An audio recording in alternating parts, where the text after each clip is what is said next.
to yaya za a yi mu gyara shine sai mun yi wa muguwar al'ada tawaye.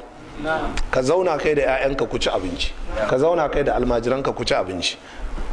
Ka zo wucewa ka ga yara suna soya wara ta baka sha'awa sai ka tsaya ka siya, ba haram bane, ba inda aka haramta. Amma ka ce a ba kamar mu kusuwa goban ka mutu nan ta gaban mai waran za a wuce da kai, me yasa ba za ka tashi sama ka kai kanka ban ba ƙarya ba? Ko kun fahimta jama'a? So duk waɗannan abubuwan ku gyara ustazai saboda a zo a samu yanayi mai kyau. Ina fata an gane. Kar ka je za a je taro saboda akwai 'yan bid'a za su zo da fakafakai, wai kai ma ka ce a'a kai yaya naka manhajin yake, ka tafi da yadda kake kawai. In ka fara magana sa san waye ke magana, ba wai kawai ka ci kurkudo suturu na mutum 30 ka taho ka zo ka kasa maganan mutum 1.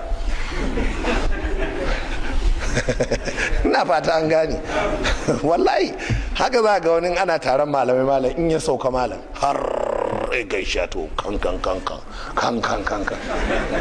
ya fara magana shikenan sai ka gane ashe ab biredi ne kawai, huhu ma a huni.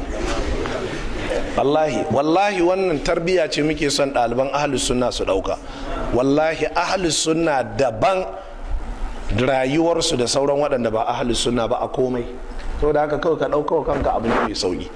Ba wai za a ce tawali'u ne wai kana tafiya a ƙasa ko a'a, haka ahlus sunna suke kawai, ba wai haka ne ahlus sunna suke kawai. Wancan girman kai da sauransu dama na 'yan bid'a ne da mushrikai.